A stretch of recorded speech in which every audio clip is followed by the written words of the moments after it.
Yes, magandang tanghali po sa ating lahat ng ating mga ka-low carbs, lahat ng mga followers natin. Andito na naman tayo sa ating pang-27 araw ng ating pag-low carb. So ngayon, papakita na naman natin ulit sa inyo yung mga putahing low carb. Guys, isa na dito yung balut.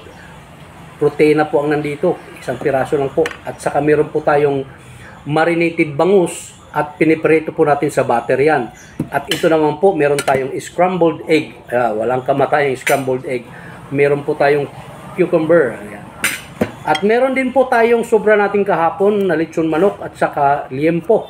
Meron din tayong inihaw ngayon na bagong ihaw na isda. Ayan. At meron tayong sobra pa naman kagabi na tinulang isda. So hindi po ito mukbang. Ito ay presentasyon lamang na ang ating mga kinakain po.